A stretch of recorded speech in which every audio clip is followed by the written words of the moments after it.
What was up with Star Trek TNG's Dr. Crusher falling in love with a ghost? In one of Star Trek The Next Generation's most infamous episodes, Dr. Beverly Crusher, Gates McFadden, was romanced by a ghostly alien. Crusher served as chief medical officer aboard the USS Enterprise D, and her medical knowledge and profound sense of compassion made her an excellent doctor. She was close personal friends with Captain Jean-Luc Picard, Patrick Stewart, and although the two colleagues had feelings for one another, they never allowed themselves to truly give in to them. Other than Jean-Luc, Beverly only had a few romantic partners on TNG, including her ghostly lover. Although Star Trek The Next Generation was progressive in many ways, the show's female characters often had fewer and weaker storylines than their male counterparts. Many of the stories that featured Dr. Crusher or Counselor Deanna Troi, Marina Sirtis, also involved romance storylines. While some of these romantic partners were perfectly fine, others were revealed to be aliens who were using Crusher or Troi for something. One of Star Trek's strangest romances comes in TNG Season 7, Episode 14, Sub Rosa, when Beverly falls for the same alien ghost that romanced her grandmother. Dr. Crusher's Star Trek TNG ghost romance, Sub Rosa, explained when Dr. Beverly Crusher's grandmother, Felisa Howard, Ellen Albertini Dow, passes away. The Enterprise D travels to Caldos 4 so Beverly can attend the funeral. As Dr. Crusher looks through her grandmother's belongings, she finds a diary in which Felisa discusses her romance with a 34-year-old man named Ronan Duncan Regier. Ronan manipulates Beverly into falling in love with him, and she asks to remain on Caldos 4. In the end, Dr. Crusher figures out that Ronan is actually an anaphasic alien who requires a corporeal host, and she destroys him when he tries to possess her. Gates McFadden does the best she can with the material, but Sub Rosa is not one of Dr. Crusher's finest moments. The plot does no favors for Crusher or the women in her family, implying that many of them have fallen victim to Ronan. While Sub Rosa has some genuinely creepy visuals, it ultimately fails as both a ghost story and a romance. Even Gates McFadden has expressed her disdain for the episode, acknowledging that it did not make much sense for Crusher as a character. Plus, the story never really has a point, and it does not significantly affect anything aboard the Enterprise. Why Star Trek TNG's Sub Rosa still defines Dr. Beverly Crusher, Star Trek's strangest episodes are often the most memorable, for both good and ill.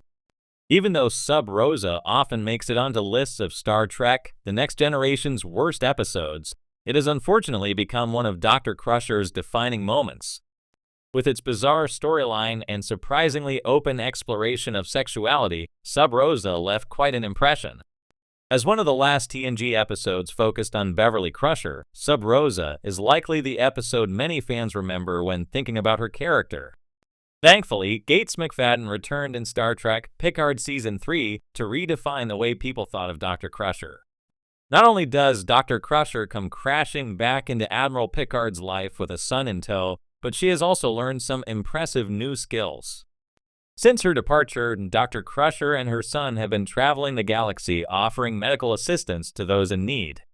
Beverly remains a brilliant scientist and doctor, but she has also become considerably more skilled with a phaser and a ship's weapon system.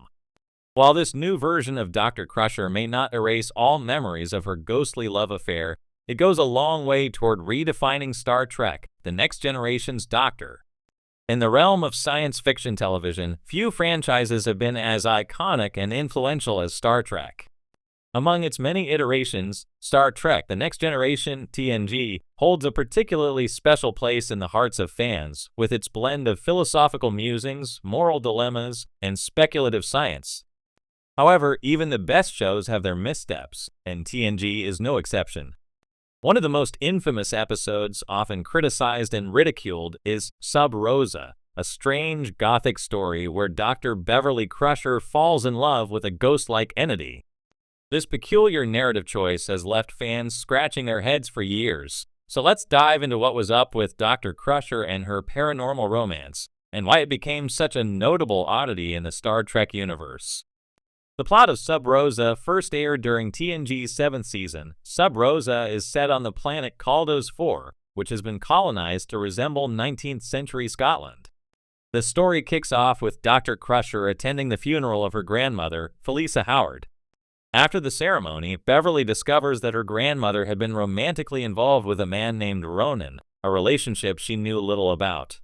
As the episode unfolds, Beverly begins to encounter Ronan herself, who reveals that he is an anaphasic lifeform, an energy being who has lived for centuries by bonding with the women in Beverly's family. Ronan's method of bonding is where things take a turn for the bizarre. He manifests himself as a kind of ghostly lover, seducing Beverly with a mix of supernatural charm and electrical energy, drawing her into a passionate, albeit otherworldly, romance. As Ronan's influence over Beverly grows, she becomes more withdrawn from the crew, resigning from Starfleet and isolating herself in her grandmother's old house. It isn't until Captain Picard and the rest of the crew intervene that Ronan's true nature as a manipulative parasite is revealed. Eventually, Beverly breaks free from his control, realizing that her feelings were artificially induced, and destroys Ronan. Why the episode feels so out of place, Sub Rosa is often remembered as one of the worst episodes of Star Trek: The Next Generation, not just because of its content, but because it feels so jarringly out of sync with the tone and style of the rest of the series. TNG was known for tackling serious moral issues, exploring complex social themes, and presenting a vision of the future grounded in humanism and scientific inquiry. Sub Rosa, by contrast, veers into territory more commonly associated with gothic romance or supernatural horror. The episode feels more like a cross between a Victorian ghost story and a Harlequin romance novel than the cerebral science fiction TNG is known for. This dissonance is likely what makes Sub Rosa stand out, but not in a good way. Instead of examining the implications of alien life or advanced technology, the episode focuses on a storyline that involves Dr. Crusher being seduced by a spectral being, something more akin to Wuthering Heights than Star Trek. The Gothic influence to understand why this episode turned out the way it did, it helps to recognize the clear influence of Gothic literature. Gothic fiction, popular in the 18th and 19th centuries, often revolves around haunted houses, mysterious strangers, and the supernatural intertwined with romantic or tragic love stories. Sub Rosa borrows heavily from these tropes, from the foggy Scottish setting to the idea of a family curse and a seductive, centuries-old ghost. While Star Trek has always dabbled in various genres, mixing elements of mystery, horror, or even comedy into its episodes, Sub Rosa takes its gothic inspirations to an extreme that feels mismatched with the rest of the show's universe. There's nothing wrong with genre experimentation, but in this case, it came across as a poor fit for the world of Star Trek, where reason and logic typically prevail over superstition and the supernatural. What was the point? The biggest question that lingers for many fans is why the writers chose to tell this story at all.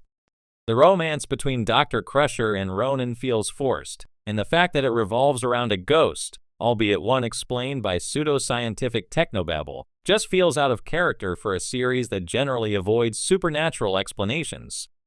The episode's attempt to rationalize Ronan as an alien lifeform with anaphasic energy doesn't save it from feeling like a ghost story dressed up in science fiction trappings. Perhaps the episode was an attempt to explore Dr. Crusher's character more deeply, as she didn't often get storylines focused on her personal life. However, the execution falls flat. The story doesn't offer any real insight into Beverly's character beyond the fact that she's lonely and susceptible to the influence of a being who takes advantage of her vulnerability. By the